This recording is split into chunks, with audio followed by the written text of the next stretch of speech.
Hola, ¿qué tal? ¿Cómo estáis? Bienvenidos a una efeméride con historia. Hoy me gustaría hablaros de un rey muy importante en la historia de España, del rey Fernando III. Y es importante por dos motivos.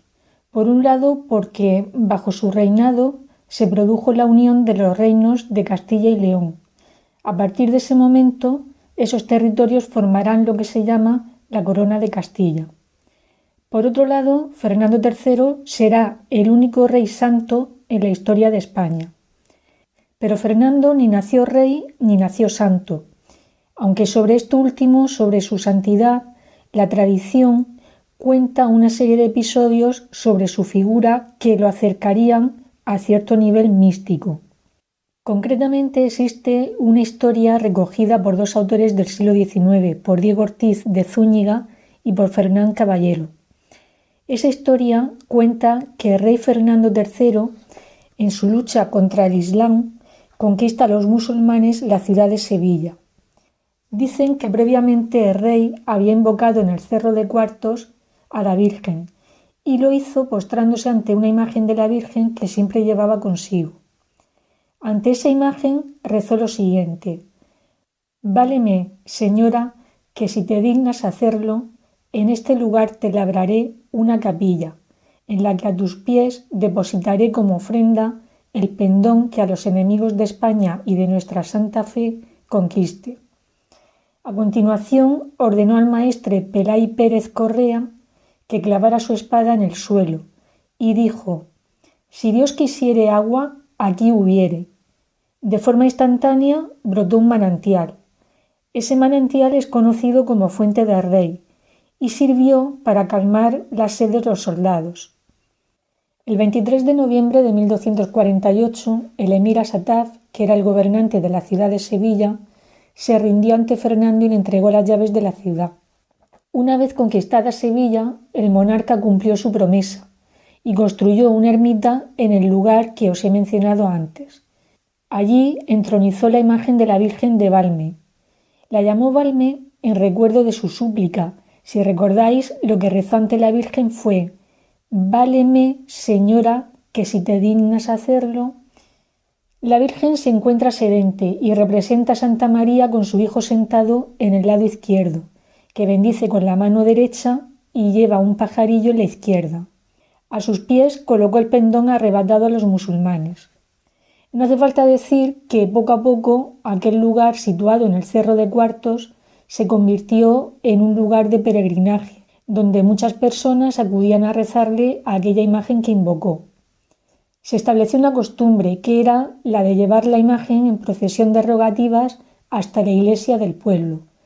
Hacían esto para rogar auxilio divino si ocurría alguna catástrofe.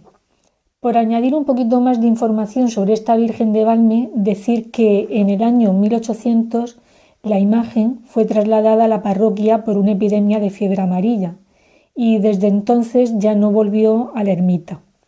La historia de esta ermita, como veis, está relacionada, además de con un hecho, con un rey y por tanto con la historia de la península ibérica. Pero no es el único caso, son muchos los monasterios, ermitas, santuarios, de los cuales se pueden contar historias maravillosas, y no solo de España, sino de otros países también. En este sentido, quería hacer un pequeño inciso para contaros que de toda esta temática trato en un segundo canal que abrí hace unos días y que se llama Divino Canal. Os lo comento por si os interesa la temática. En él también trato del origen de las devociones a las distintas vírgenes, que encierran desde luego historias muy curiosas. Vale, seguimos. Seguro que habéis oído alguna vez la frase «es más bueno que un santo». Bien, pues Fernando era bueno por naturaleza. Tenía un carácter piadoso. Cuentan que yendo a caballo, acompañado de unos caballeros, al encontrarse con caminantes, solía desviarse por el campo para que la polvareda del camino no les molestase. Pero no solo eso. Un jueves santo del año 1242 pidió un barreño y una toalla y se puso a lavar los pies de 12 personas pobres.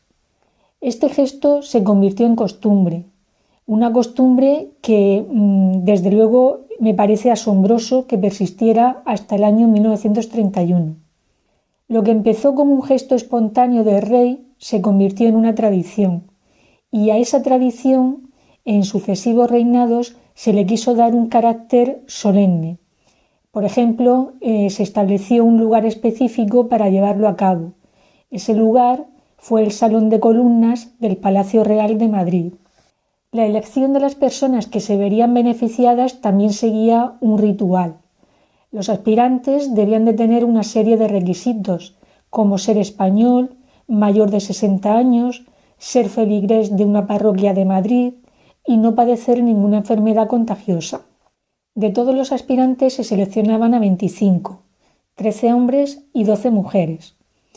Según informaba el diario ABC en 1911, el rey entregaba al sumiller de corps el calpac. El calpac era una gorra de copa alta, los guantes y la espada, y al cantar Caepit lavare, el monarca hincaba la rodilla ante el primero de los pobres.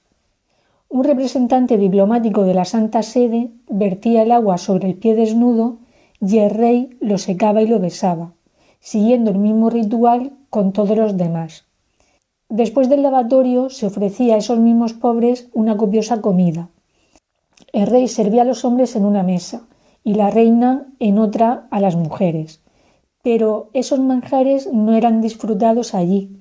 Se les retiraba de los platos intacta y se guardaban en grandes cestas que les eran entregadas junto con algún donativo en metálico.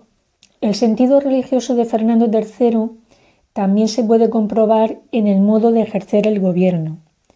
Reconquistó Jaén, Córdoba, Sevilla y Badajoz. Fijaos que digo reconquistó, porque sus batallas siempre fueron libradas para recuperar territorios a los musulmanes. Tampoco le interesaba el cobro de tributos a cambio de mantener a los musulmanes en aquellas tierras. Solo quería reconquistar esas tierras en defensa de lo que más le importaba, el cristianismo. Empatía y piedad van unidas, y ambas eran muy sentidas por Fernando III. Muestra de ello es que compartía con sus soldados las incomodidades que conllevaban las distintas campañas, en otras ocasiones acompañaba a los guardias y centinelas, y siempre se preocupaba por los heridos habidos en cada batalla. Se mostró piadoso incluso con los herejes, a los que aplicó la pena de destierro frente a la pena de muerte. Decía ser caballero de Cristo, siervo de Santa María y alférez de Santiago. La unión de Fernando III con Sevilla fue muy grande. Cuenta la leyenda que un juglar, enterado de la noticia de que los cortesanos insistían al rey para que abandonara la ciudad de Sevilla, le pidió al rey santo que subiese con él a una de las torres más altas de la ciudad y contemplase la hermosura de dicha ciudad de Sevilla. A continuación le pidió que no la desamparase. El rey prometió no abandonarla. Tanto es así que Sevilla fue la ciudad elegida por Fernando para su sepultura. Su profunda religiosidad también se manifestó a la hora de su muerte. Padecía de hidropesía. Esta enfermedad consiste en la acumulación o derrame de líquidos en tejidos u órganos internos. Cuando Fernando sintió que su muerte estaba cerca, se arrodilló en tierra sobre un montón de cenizas, con un crucifijo entre las manos y colocándose una soga alrededor del cuello en señal de arrepentimiento por sus pecados. Hizo retirar de la sala todo aquello que tuviera que ver con su dignidad de rey o sus victorias. Esto era algo simbólico porque con ello recordaba que todos somos iguales ante la muerte. Se despidió de su segunda esposa y de sus hijos, y sus últimas palabras expresaron que desnudo había nacido y desnudo se ofrecía a la tierra. Murió en 1252. Su cuerpo descansa en la Catedral de Sevilla y en su epitafio, colocado por su hijo Alfonso, el que sería Alfonso X el Sabio, se lee lo siguiente: Aquí yace el muy honrado Fernando, señor de Castilla y de Toledo, y de León y de Galicia, de Sevilla, de Córdoba, de Murcia, de Jaén, el que conquistó toda España, el más leal, el más verdadero, el más franco, el más esforzado, el más apuesto, el más granado, el más sufrido, el más humilde, el que más teme a Dios, el que más le hace servicio, el que quebrantó y destruyó a todos sus enemigos, el que alzó y honró a todos sus amigos y conquistó la ciudad de Sevilla, que es cabeza de toda España. Los sevillanos le rinden homenaje cada 23 de noviembre, que si recordáis es la fecha de la reconquista de la ciudad de Sevilla. Ese día, el alcalde de la ciudad coge por la punta la lobera, que era la espada de Fernando, y la saca en procesión. Los sevillanos también le rinden homenaje el día del Corpus. Ese día, uno de los pasos sacados en procesión es el de San Fernando. Como podéis imaginar, el nombre de San Fernando está presente en muchas instituciones sevillanas e incluso en otras instituciones y lugares tanto de España como de Hispanoamérica. Cuando nos referimos a Fernando III como el santo, el término santo es algo más que un apelativo. Es que realmente fue canonizado en el siglo XVII. Sin embargo, hay que matizar que antes de ser canonizado, el pueblo lo sentía como un santo por todo lo anteriormente explicado, hasta el punto de que en cada aniversario de su muerte la ciudad de Sevilla se paralizaba. Multitud de personas se reunían en torno a su sepulcro con cirios y ofrendas. Hasta el mismo soberano islámico de Granada envió 100 representantes nobles para que participasen en las ceremonias religiosas. Pero, ¿por qué fue canonizado precisamente en el siglo XVII? En la segunda mitad del siglo XVII en España va a reinar Carlos II. Cuando en 1665 Felipe IV, su padre, fallece, Carlos le sucede en el trono. Pero Carlos es un niño. Será su madre, Mariana de Austria, quien ejerza la regencia. Los problemas surgen cuando la reina solicita a Juan Everardo Nithard, un jesuita austriaco, que le ayude en esa regencia. Esto no sentó nada bien a la nobleza. ¿Cómo iba a ejercer ese puesto un extranjero? La situación se complicó aún más cuando doña Mariana de Austria lo encumbró al cargo de inquisidor general. La canonización de Fernando III se va a producir el 7 de febrero de 1671. Esta canonización tuvo una consecuencia inmediata, y es que sirvió de impulso propagandístico tanto para Mariana de Austria como para su enfermizo hijo. Canonizar a un rey era prestigiar la institución monárquica, y si prestigias la institución monárquica, estás prestigiando a la cabeza de esa institución, que en ese momento era Carlos II. Carlos II no hizo más que recoger el fruto de una labor que habían iniciado ya desde los primeros años de su reinado sus padres. Cabe preguntarse por qué Felipe IV quiere que sea canonizado un rey. Pues porque era una manera de equipararse a los principales reinos europeos que ya contaban con reyes santos desde mucho tiempo atrás. Pero Fernando no fue ni el único ni el primer candidato. Previamente pensaron en 2 candidatos. Se pensó en Alfonso VIII de Castilla y en el rey de Aragón, Jaime I. Al principio comenté que Fernando III ni nació santo ni nació rey, pero es que ni siquiera estaba previsto que llegara a ser rey. Digo esto porque dentro de la línea sucesoria había otros candidatos antes que él. Candidato era el príncipe don Fernando, hermanastro de nuestro Fernando.